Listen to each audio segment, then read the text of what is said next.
Student, welcome to my YouTube channel basic science. कैसे हैं आप सब? स्वागत है आपका हमारे यूट्यूब चैनल बेसिक साइंस पर। तो आज की हमारी क्लास का टॉपिक है सूचर। तो सूचर क्या कहलाता है, ये हमारे मन में एक क्वेश्चन है। तो मैं आपको बताऊंगी कि सूचर क्या कहलाता है। सबसे पहले हम ये जानते हैं कि सूचर किससे किससे मिलकर बना होता है। तो स्टूडेंट, ये जो सूचर होता है थ्रेड और निडल से मिलकर बना होता है। मतलब जो सूचर की संरचना होती है वो एक धागे और एक निडल से मिलकर बनी होती है। मैं आपको एक छोटे से एग्जांपल से समझाती हूँ। आपने अपने घर पे सुई धागा तो देखा होगा, वो सेम वैसे ही होता है सूचर का स्ट्रक्चर। अब सूचर का यूज किस लिए किया जाता है? तो बॉडी टिश्यू को जोड़ने या बांधने वाला पदार्थ ही सूचर कहलाता है। तो कब जोड़ा जाता है बॉडी टिश्यू को? तो देखिए स्टूडेंट, थिएटर में जब किसी पेशेंट की सर्जरी होती है तो सर्जरी के दौरान ऑपरेटिव पार्ट को कट किया जाता है सर्जरी करने के लिए। तो जब सर्जरी कंप्लीट हो जाती है तो दोनों टिश्यू को आपस में बांधने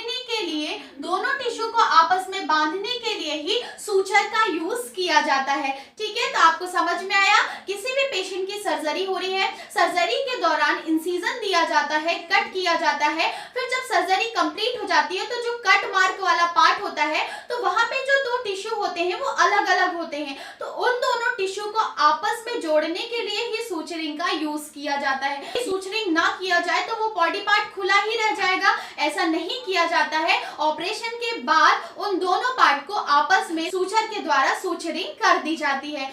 अब मैं आपको ओटी में यूज होने वाले कुछ मेडिकल टर्म के बारे में बताती हूँ कि ये टाई और लिगेचर क्या कहता है। तो सूचर से किसी ब्लड वेसल्स और टिश्यू को आपस में बांधना ही क्या कहलाता है? टाई या लिगेचर कहलाता है। तो टाई का मतलब होता है गांठ लगाना। सर्जरी के दौरान यदि कोई ब्लड वेसल्स कट हो जाती है तो उस ब्लड वेसल्स को आपस में बांधने के लिए गठान लगाने का यूज किया जाता है, जिसे हम बोलते हैं टाई या लिगेचर करना। अब हम देखेंगे सूचरिंग क्या कहलाती है। दो अलग अलग टिश्यू को सूचर द्वारा पास में लाकर बांधा जाता है तो उसे सूचरिंग कहते हैं। तो सर्जरी के दौरान ऑपरेटिव पार्ट को जब कट किया जाता है तो कट करने के बाद जब दोनों टिश्यू अलग अलग हो जाते हैं तो सर्जरी के बाद उन दोनों टिश्यू को आपस में जोड़ करके उसे सिला जाता है या सूचरिंग की जाती है। तो यही कहलाता है सूचरिंग। अब देखते हैं हम स्ट्रक्चर ऑफ सूचर कि सूचर का स्ट्रक्चर कैसा होता है। तो स्टूडेंट, जो सूचर होता है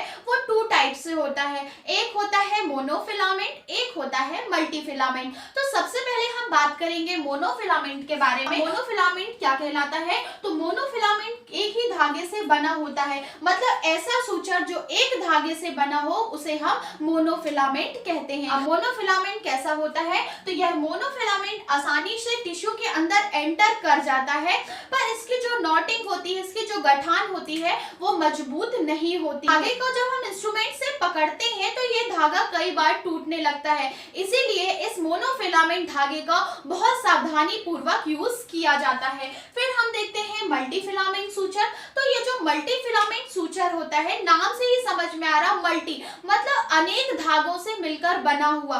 तो मल्टीफिलामेंट सूचर अनेक धागों से मिलकर बना होता है, जिसे हम मल्टीफिलामेंट सूचर कहते हैं। ये जो धागा होता है ये अनेक धागों को ऐड कर मिलाकर बनाया जाता है। तो ये जो धागा होता है ये स्ट्रॉन्ग होता है और इसकी जो नॉटिंग होती है वो भी गुड होती है। हमने देखा स्ट्रक्चर ऑफ सूचर। फर्स्ट होता है मोनोफिलामेंट, सेकेंड होता है मल्टीफिलामेंट। अब हम बात करेंगे टाइप्स ऑफ सूचर कि सूचर कितने टाइप्स के होते हैं। तो स्टूडेंट, सूचर टू टाइप्स के होते हैं। एक होता है एब्जॉर्बेबल सूचर, दूसरा होता है नॉन एब्जॉर्बेबल सूचर।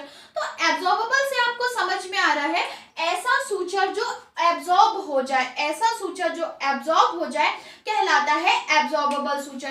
तो इस एब्जॉर्बेबल सूचर का यूज स्टूडेंट हमेशा इंटरनल ऑर्गन में किया जाता है। मतलब हमारी बॉडी के जो इंटरनल ऑर्गन होते हैं, बॉडी पार्ट के जो इंटरनल पार्ट होता है वहां पे इस सूचर का यूज किया जाता है, क्योंकि ये ऑटोमेटिक क्या हो जाते हैं, एब्जॉर्ब हो जाते हैं, घुल जाते हैं। फिर हम देखेंगे नॉन एब्जॉर्बेबल सूचर। तो ये जो नॉन एब्जॉर्बेबल सूचर होते हैं, ऑटोमेटिक एब्जॉर्ब नहीं होते हैं। इस सूचर का यूज ज्यादातर एक्सटर्नल पार्ट मतलब स्किन में इसका यूज किया जाता है। और ये जो नॉन एब्जॉर्बेबल सूचर होते हैं इसे कट करके भी निकाला जाता है। किसी सर्जरी वाले पेशेंट को देखा होगा कि यदि उसके स्किन में टाके या सूचर लगे होते हैं तो उसे 10 या 15 दिन बाद हॉस्पिटल जाकर उन टाकों को या उन सूचर को कट कराना पड़ता है। तो वो सूचर होते हैं नॉन एब्जॉर्बेबल। एब्जॉर्बेबल सूचर होते हैं वो इंटरनल पार्ट में लगे होते हैं और उन सूचर को कट करके नहीं निकाला जाता क्योंकि वो ऑटोमेटिक एब्जॉर्ब होते हैं। तो हम देख लेते हैं कुछ एब्जॉर्बेबल सूचर के एग्जांपल। तो एब्जॉर्बेबल सूचर का फर्स्ट एग्जांपल है कैटगट, सेकंड है डेक्सोन, थर्ड है वाइक्रल और नॉन एब्जॉर्बेबल है लिनेन, डेक्रोन, नायलॉन और सिल्क। मैं आपको एब्जॉर्बेबल और नॉन एब्जॉर्बेबल सूचर की जो स्टडी है वो अलग वीडियो में कराऊंगी। जानेंगे सूचर साइज के बारे में कि आखिर सूचर का साइज कैसा होता है। तो स्टूडेंट, सूचर नंबर जितना बड़ा होता जाता है निडल उतनी ही छोटी और धागा उतना ही पतला होता जाता है। तो ये क्या हुआ मैं आपको बताती हूँ। एग्जांपल से देखते हैं कि जो 1 नंबर का सूचर होता है उसकी जो निडल होती है वो कैसी होती है, बड़ी होती है और धागा मोटा होता है। फिर जो 2 नंबर का सूचर होता है तो इसकी निडल इससे थोड़ा सा क्या होती है, छोटी होती है और धागा थोड़ा सा पतला होता जाता है। फिर हम देखते हैं जो 3 नंबर का सूचर होता है तो 3 नंबर का जो सूचर होता है उसका जो निडल होता है वो 2 नंबर से थोड़ा और छोटा होता जाता है और धागा पतला होता जाता है। फिर 4 नंबर का जो सूचर होता है उसकी निडल 3 नंबर से भी छोटी होती है और धागा पतला होता है। तो कहा क्या गया है कि जैसे जैसे नंबर बढ़ता जाता है वैसे वैसे जो निडल होती है, ये जो निडल होती है ये छोटी होती जाती है और धागा पतला हो जाता है। फॉर एग्जांपल ये 1 नंबर का निडल और ये 1 नंबर का धागा है। तो 2 नंबर की अगर हम बात करें तो 2 नंबर की निडल छोटी हो जाएगी और धागा भी पतला हो जाएगा। फिर हम देखें 3 नंबर की, तो 3 नंबर की और निडल छोटी हो जाएगी, धागा और पतला होता जाएगा। तो सूचर में यही होता है, जैसे जैसे नंबर इंक्रीज होता जाता है वैसे वैसे धागा पतला होता जाता है और निडल छोटी होती जाती है। अब हम देखते हैं सर्जरी में यूज होने वाले सूचर साइज। हमेशा याद रखना कि बॉडी पार्ट और सर्जन के अकॉर्डिंगली सूचर का यूज किया जाता है। फिर भी कुछ एग्जांपल मैं आपको बता देती हूँ कि यदि एंटीरियर रेक्टल शीथ की सूचरिंग करना है तो 1 या 10 नंबर सूचर यूज किया जाता है। मसल्स की सूचरिंग के लिए 1 या 10 सूचर यूज किया जाता है। लीनिया एल्बा की सूचरिंग के लिए 1 नंबर यूज किया जाता है। पेरिटोनियम के लिए 2 या 230 नंबर यूज किया जाता है। सबक्यूटेनियस टिश्यू में 30 यूज किया जाता है। हर्निया रिपेयर में 1 या 10 यूज किया जाता है। स्टमक में 20 यूज किया जाता है। जेजुनम में 20 यूज किया जाता है। लार्ज गट में 20 या 30 यूज किया जाता है। किडनी में 10 यूज किया जाता है और यूरिनरी ब्लैडर में 20 यूज किया जाता है। पर हमेशा याद रखना जो सर्जरी के दौरान एब्जॉर्बेबल सूचर और नॉन एब्जॉर्बेबल सूचर डॉक्टर ही डिसाइड करते हैं और सूचर नंबर भी डॉक्टर या सर्जरी पार्ट के अकॉर्डिंग ही यूज किया जाता है। अब हम देख लेते हैं कि एक सूचर की क्या क्या विशेषताएं होना चाहिए। अब हम देखते हैं स्टूडेंट सूचर की कुछ विशेषताएं कि एक अच्छे सूचर की विशेषताएं क्या होती हैं। तो पहला जो सूचर होना चाहिए वो स्टरलाइज होना चाहिए।